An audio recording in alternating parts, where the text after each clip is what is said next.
नमस्कार साथियों, मैं आपका दोस्त डॉक्टर दिनेश कुमार पांडे। आज की वीडियो में हम लोग बात करेंगे स्वर संधि में दूसरी स्वर संधि गुण स्वर संधि के विषय में। दीर्घ स्वर संधि लास्ट वीडियो में हम लोगों ने समझा था। इसमें गुण स्वर संधि में जो सूत्र कहता है वह कहता है आद गुणः।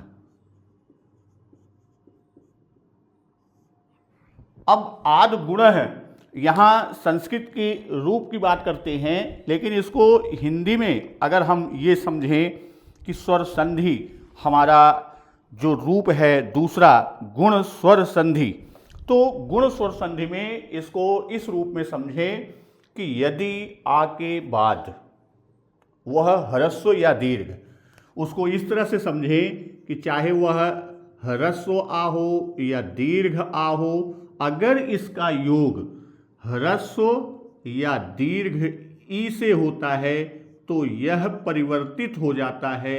किसमें? यह परिवर्तित हो जाता है ए में। उसी तरह ह्रस्व या दीर्घ आ का योग, ह्रस्व या दीर्घ आ का योग ह्रस्व या दीर्घ ऊ से होता है तो यह परिवर्तित हो जाता है ओ में। उसी तरह ह्रस्व आ या दीर्घ आ का योग री से होता है तो यह परिवर्तित हो जाता है किसमें? यह परिवर्तित हो जाता है अर में। अब यहाँ जैसा दीर्घ स्वर संधि में हमने बात किया था कि इसमें आपके 4 सूत्र समाहित हैं, इसमें आपके 4 हैं और 2 इसमें। इसका रूप भी हम देख लेते हैं। जैसे यहाँ एक ह्रस्व आ का ह्रस्व ई से योग होगा तो भी ए बनेगा, ह्रस्व आ का योग दीर्घ ई से होगा तो भी ए बनेगा, दीर्घ आ का ह्रस्व ई से होगा तो भी ए बनेगा, दीर्घ आ का दीर्घ ई से होगा तो भी ए बनेगा। इसको इस तरह से समझें, जैसे आ का रूप हम उसको और विखंडित कर रहे हैं। जैसे ह्रस्व आ का योग ह्रस्व ई से होगा तो भी यह ए में परिवर्तित होगा, ह्रस्व आ का योग दीर्घ ई से होगा तो भी यह ए में परिवर्तित होगा, दीर्घ आ का योग ह्रस्व ई से होगा तो भी यह परिवर्तित होगा ए में, और दीर्घ आ का योग दीर्घ ई से होगा तो भी यह परिवर्तित होगा ए में। तो अब इसी तरह ऊ का जो योग होगा ह्रस्व का ह्रस्व ऊ से, ह्रस्व का दीर्घ ऊ से, दीर्घ आ का ह्रस्व ऊ से, दीर्घ आ का दीर्घ ऊ से, फिर भी उसका रूपांतरण किसमें होगा? उसका रूपांतरण किसमें? ओ में ही होगा। अब यहां हम उदाहरण कुछ लेके चलते हैं। जैसे सबसे पहले हम बात करते हैं किसकी? ह्रस्व आ और ह्रस्व ई के योग की। तो इसका उदाहरण हम लेके चलते हैं। तो पहला उदाहरण हम लेते हैं नर धन इंद्र। अब इसमें इस प्रथम खंड और ये द्वितीय खंड है। प्रथम खंड की अंतिम ध्वनि और द्वितीय खंड की आरंभिक ध्वनि, इन्हीं दोनों का योग होता है, जैसा हम संधि में पहली वीडियो में हम लोगों ने जाना था। अब इसकी अंतिम ध्वनि कौन है? अंतिम ध्वनि ह्रस्व आ। तो इसको जानने के लिए हमको वर्ण विभेद जानना होगा, वर्ण विच्छेदन जानना होगा। अब जैसे नर का वर्ण विच्छेदन कर देंगे तो ये हो जाएगा ना हलंत धन आ धन रा हलंत धन आ, यानी अंतिम ध्वनि कौन सी आई? आ। और इसकी प्रारंभिक ध्वनि कौन सी है? ई, और इसका न हलंत और द्र। अब इसका विच्छेद करने की कोई आवश्यकता नहीं। अब यहां सूत्र कहता क्या है? आ और ई के योग से ए बन जाएगा। तो आ और ई का योग हुआ तो यह परिवर्तित किसमें हो गया? यह परिवर्तित हो गया ए में। अब जो बचा है हमने उसको उतार लिया और इधर भी जो बचा है उसको ले लिया। तो यहां बचा क्या था? ना हलंत धन आ धन रा हलंत धन ए हो गया।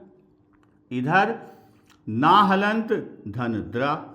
अब रा और ए, जैसा हमने बताया था कि ए, हम आप जानते भी हैं कि यदि ए क्या है? स्वर है, तो स्वर के सम्मुख कोई हलंत युक्त व्यंजन होगा तो स्वर उससे योग करके उसे पूर्णता प्रदान कर देगा और यह बन जाएगा रे। और बचा इधर क्या, ना, और इधर आधा ना और द्र, यानी हमारा शब्द क्या बना, नर धन इंद्र से हमारा शब्द बना नरेंद्र। इसी तरह एक उदाहरण हम लेते हैं किसका, दीर्घ ह्रस्व आ और दीर्घ ई का। इसका हम उदाहरण लेंगे तो जैसे यहां हम दूसरा उदाहरण लिखते हैं, जैसे दूसरा उदाहरण लिया हमने सोम धन ईश।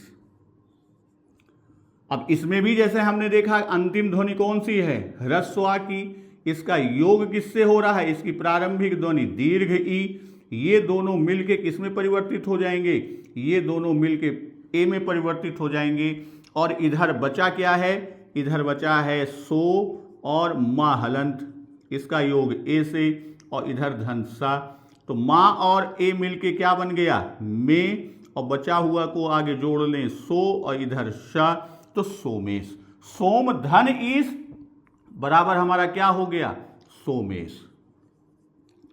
इसी तरह कुछ उदाहरण हम और लेके चलते हैं, जैसे चलिए इसको करते हैं, दूसरा उदाहरण लेके चलते हैं अभी इसी पर। अब जैसे हम दीर्घ आ और ह्रस्व ई का उदाहरण, दो हमने ह्रस्व आ दीर्घ ई का उदाहरण ले लिया। अब हम लेने चल रहे हैं किसका उदाहरण, दीर्घ आ और ह्रस्व ई, और दूसरा लेंगे दीर्घ आ और दीर्घ ई का। तो अब यहां जैसे पहला दीर्घ आ और ह्रस्व ई, हमने पहला उदाहरण लिया कौन सा, महा धन इंद्र। अब इसमें भी आप देखिए, इसमें क्या है, अंतिम ध्वनि दीर्घ आ और इसकी प्रारंभिक ध्वनि क्या है, ह्रस्व ई।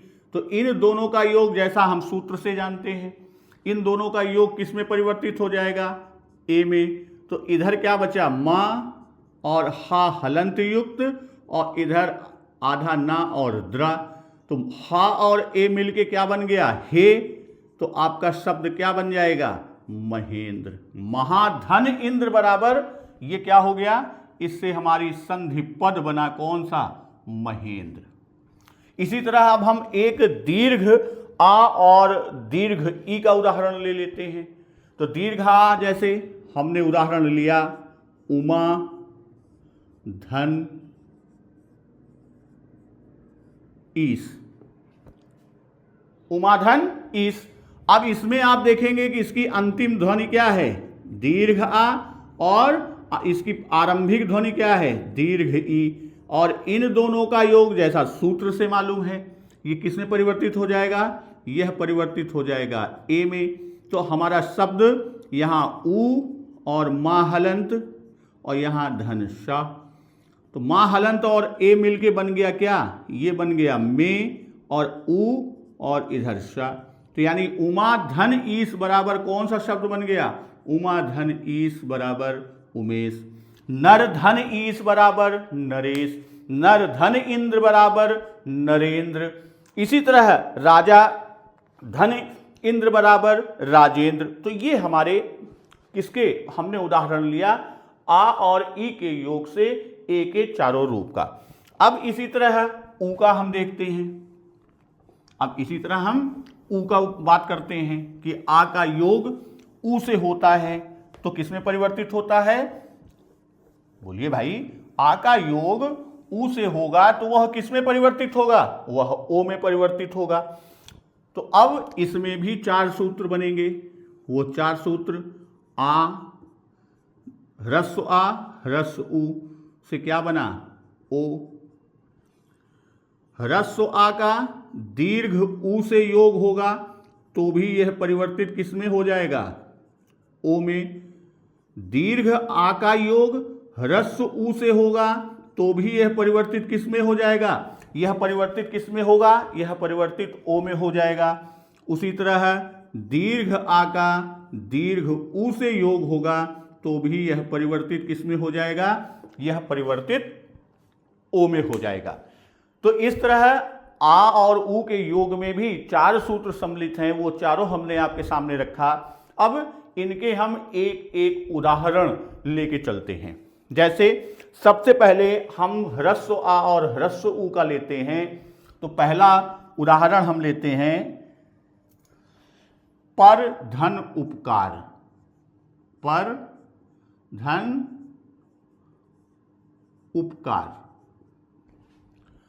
अब इसमें अंतिम ध्वनि कौन सी है? अंतिम ध्वनि ह्रस्व आ है, इसकी आरंभिक ध्वनि ह्रस्व ऊ, और इन दोनों का योग सूत्र के अनुसार क्या हो गया? इन दोनों का ओ हो गया। अब जो बचा है उसको उतार लीजिए। यहां जो बचा है पा और रा हलंत। रा हलंत इसलिए होगा चूंकि रा से स्वर निकल गया, और इधर धन पा और कार। तो अब रा और ओ मिलके हमारा क्या बन गया? यह रो बन गया, और बचा हुए को उतार लिए परोपकार। हमारा शब्द क्या बना? परोपकार। पर धन उपकार से हमारा कौन सा शब्द बना? परोपकार। इसी तरह अब ह्रस्व आ और दीर्घ ऊ का हम उदाहरण लेते हैं। जैसे नव धन ऊढ़ा। नव धन ऊढ़ा। अब यहां आरंभ, इसकी अंतिम ध्वनि क्या है? पहले शब्द की ह्रस्व आ, इसका योग, इसकी आरंभिक ध्वनि दीर्घ ऊ। इन दोनों के योग से यह परिवर्तित किस में हो गया? यह परिवर्तित हो गया ओ में। अब यहां जो बचा है इसको उतार लिया। ना धन वा हलंत धन ओ और धन ढ़ा। अब वा और ओ मिलके क्या बन गया? वो बन गया, और आगे ना और पीछे ढ़ा। आपका शब्द क्या बन गया? नव धन ऊढ़ा बराबर नवोढ़ा। अब इसी तरह हम उदाहरण लेते हैं किसका? दीर्घ आ और ह्रस्व ऊ और दीर्घ आ और दीर्घ ऊ। हम इनके उदाहरण, इन दोनों के उदाहरण लेके एक एक उदाहरण देखते हैं।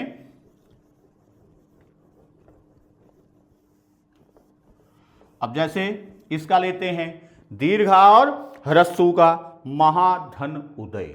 इसका उदाहरण हमने क्या लिया? इसका उदाहरण लिया महाधन उदय। अब इसमें प्रारंभिक ध्वनि कौन? शब्द में प्रथम शब्द की अंतिम ध्वनि आ और द्वितीय खंड की आरंभिक ध्वनि कौन सी है? ह्रस्व ऊ। तो अब इन दोनों का योग से क्या बन गया? यह ओ बन गया, और इस तरह हमारा शब्द बन जाएगा, क्या बनेगा? महोदय। ये हमने दीर्घ आ और ह्रस्व ऊ का इसका उदाहरण लिया। अब हम इसके उदाहरण की बात कर रहे हैं। किसकी? दीर्घ आ और दीर्घ ऊ की बात कर रहे हैं। दया धन ऊर्मी। दया धन ऊर्मी। अब यहां क्या है? दीर्घ आ, यहां पर क्या है? दीर्घ ऊ। इन दोनों का क्या हुआ? इन दोनों का योग, और यह परिवर्तित किस में हुआ? ओ में। अब इसमें बचा जो है उसको उतार लिया, दा और या हलंत धन ओ, और इधर रा हलंत और मी। तो ये या और ओ मिलके क्या हो जाएगा? यो हो गया, दयो और मी। और इस रा के बारे में हम लोग जानते हैं जिसे अर्ध रूप में, तो यह उसके सिर पर आरूढ़ होता है जिसके पहले इसकी ध्वनि होती है। मी के पहले है तो यह इस पर आरूढ़ हो जाएगी, और हमारा शब्द बन जाएगा दयोर्मी। तो हम लोगों ने आ और ई के योग से चारों सूत्र, आ और ऊ के योग से जो चार सूत्र बने, उन सबके एक एक उदाहरण हमने यहां पर देख लिया। अब हम बात करते हैं आ और री का। किसकी बात करेंगे? अब हम बात करेंगे आ का योग जो री से होता है, और यह परिवर्तित होता है किसमें? यह अर में परिवर्तित होता है। तो इसके भी एक दो उदाहरण हम लोग देखते हैं। जैसे इसमें दो सूत्र बनेंगे। कौन से? ह्रस्व आ का योग री से होगा तो भी यह परिवर्तित अर में होगा। अब यहां ध्यान दीजिएगा, रा हलंत युक्त है, इस पर विशेष ध्यान दीजिएगा, रा हलंत युक्त। उसी तरह दीर्घ आ का योग री से होगा तो यह परिवर्तित होगा किसमें? अर में। अब इसका एक एक उदाहरण, जैसे आ और री का, ह्रस्व और री का योग। तो ह्रस्व आ, इसका हम उदाहरण लेते हैं देव, धन, ऋषि। यहां आरंभिक खंड का जो यानी पहला खंड है उसकी अंतिम ध्वनि कौन सी है? ह्रस्व आ। इसका योग इसकी द्वितीय खंड की आरंभिक ध्वनि री से हो रही है। और सूत्र से जैसा हम जानते हैं आ और री का योग होगा तो यह परिवर्तित किस में हो जाएगा? अर में। और इधर बचा जो है उसको ले लीजिए, दे बचा और वाह हलंत, चूंकि इसका स्वर निकल गया वाह का। और इधर क्या बचा? इधर सी। अब आ तो वा से मिलके ये अपने को पूर्ण रूप वा में परिवर्तित कर लिया। और पहले दे बचा है और इधर क्या बचा है? इधर सी बचा है। अब बीच में अर्ध रा बचता है, जो रेफ हम कहते हैं, उड़ौआ रा भी जिसे हम सामान्य भाषा में कहते हैं। तो उड़ौआ रा उसी के सिर पर आरूढ़ होगा जिससे पहले इसकी ध्वनि होगी और सी के पहले है, तो ये आपका शब्द बनेगा देवर्षि। इसी तरह हमारा शब्द बनेगा क्या? सप्तर्षि बनेगा। अब एक उदाहरण हम लेते हैं किसका? दीर्घ आ और री का। एक उदाहरण उसका भी हम ले लेते हैं। अब इसमें हम उदाहरण ले रहे हैं किसका? महा, धन, ऋषि।